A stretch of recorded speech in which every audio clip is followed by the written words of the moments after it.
I guess from the first time we learn language, we learn it differently. We learn how to use it differently for different audiences. We learn how to say one thing to one person and another to another. One kind of language as a child you learn for your parents, another for brothers and sisters. Later you learned another for classmates. And now today we learn different ways to do audience analysis within our setting for funding, within our setting for proposals. I want to begin with a discussion then of a basic system of writers and texts and readers. To begin, let's think about the basic model. There's an encoder, that's you, your colleagues, as you write down the elements of the proposal. Those are your thoughts. There's a signal, and that's the written word itself. Connotation, denotation, all the elements that make up the cohesive unity of the world of the document involved in that signal. And then on the other end, there's the decoder. But as well, that decoder, the reader, has a great complex issue. And that is that the audience is multiple and the audience is not singular. So it's very important early on in the proposal writing process to think about a distinction made by rhetorician Linda Flower and others between writer-based documents and reader-based documents. A writer-based document is a draft. It's something that's intended for you, perhaps for you alone, perhaps for a close colleague. But a reader-based document, that piece which goes out to the funder, that goes to the agency, is something entirely difficult. And there is a transformation. The more we know about our own ideas, the more we know about a funder, that helps us go from writer-based documents from writer-based documents to reader-based documents. Let's talk about some models, if we can, of audience analysis. Very important is the idea of the stakeholder model. This is where we understand that our audience have certain shared beliefs, knowledge, attitudes about those things that they hold important. For example, the Andrew W. Sloan Foundation is very interested in asynchronous or distance learning. We might therefore work that situation up and try to understand as much as we can about those things that the Sloan Foundation holds to be important. For example, who's previously gotten funding money from the Sloan Foundation in the idea of distance learning. The more we know about the Sloan Foundation, the more we know about the ideas that they hold valuable. This is a stakeholder model. First, we look at the knowledge of those people who are reading our proposals. What do they know? What can we assume that they know? What don't they know? We look at their beliefs. What things do they hold true? What things are they going to try to understand more about? What things, more importantly, will they just simply discard? And of course, the idea of attitude. Persuasion is very important in that it helps highlight the idea of attitude. Fishbein and Asian, in a theory called reason action, help us advance the idea of attitude, the tendency that someone has towards understanding, towards believing that something will or will not be adopted. Attitude then also becomes an important part of stakeholder analysis.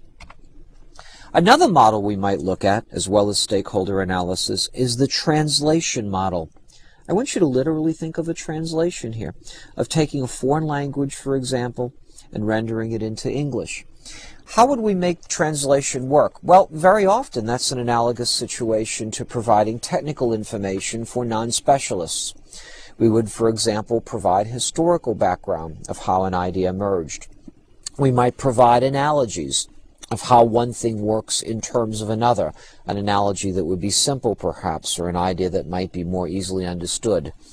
Would certainly provide visual representation and would explain what we were showing in the visual representation, and would very often provide an illustration of the significance of those things that we're finding. Why is this important?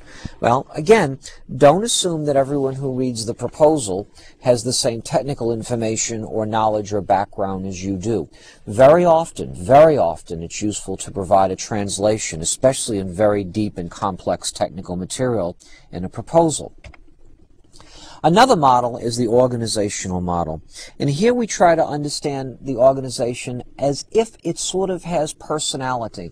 An organization, for example, will not consist, as our personalities do, of any one point of contact. There are different parts of the organization. And in this case, We're looking at different readers. There's certainly a primary audience, perhaps, of decision makers, but there are also going to be secondary audiences of implementers inside of organization, and then by immediate audiences, those that will exert rather quality control, and I've said here administrative gateways, but of course those who are also set up barriers within the organization as well. We also have to understand characteristics of individuals within organizations as well. Again, asking questions about their skill and knowledge level. Again, these are the people who will read the proposal. What is their educational background? What is their work experience? What are their beliefs, their goals, their values, their attitude toward the proposal you're making? And most important, what will motivate them to accept your proposal? Personal idiosyncrasies are always there, and as much as you can, you should account for these with readers. Will people be detail-oriented? Will they be methodological in their approaches to reading your document? Will folks be results-oriented? Will they be very decisive in what it is they're trying to find out? As much as possible, try to understand the organization, the funding source, and the personality of that funding source, as well as try to get some ideas of the readers who will review your proposal. There are some false assumptions about audiences. What follows basically advice given from years and years of proposal writing. It's false to assume that the person addressed in the proposal is the real audience. In fact, it may not be at all. Very often proposals have multiple readers. Some are highly technical people, some are people involved in business and finance, and very often lay people read it as well. It's also false to assume that readers of the proposal are a group of specialists in the field as well. Very incorrect to assume that everyone's going to have either the same knowledge of the situation you're proposing as you do.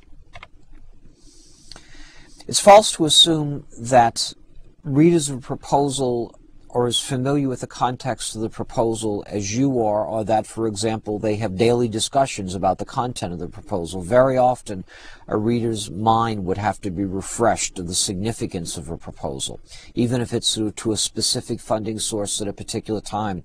So background information, sometimes narrative, can become crucial there. It's false to assume that a reader of a proposal has the same passion that you do in reading the proposal. And while passion should certainly carry the day, again, sometimes the best ideas will fall on, if not deaf ears, certainly ears that are consumed with other kinds of noise. It's important to think about that metaphor because there's an enormous amount of noise, in metaphoric noise, in corporations and funding sources, in government, non-government, and you have to find ways to get the single precise message, your signal across, in spite of all the noise that exists. What's true about audiences? Well, they're certainly complex.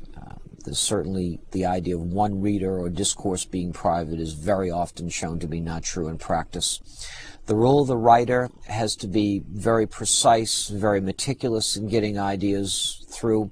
The role of the reader, sometimes you can know it, sometimes you can't. So what you've got to do is anticipate contingencies that will arise in audiences, as many contingencies as you can, and plan for those so that your message can persevere through. And of course, the most important thing about proposal writing in the planning stage is you need to have systematic and precise research about the nature, the design, the mission of the funding agency. Spending time in the early part of the proposal process will yield enormous benefits when it comes time to submit the proposal.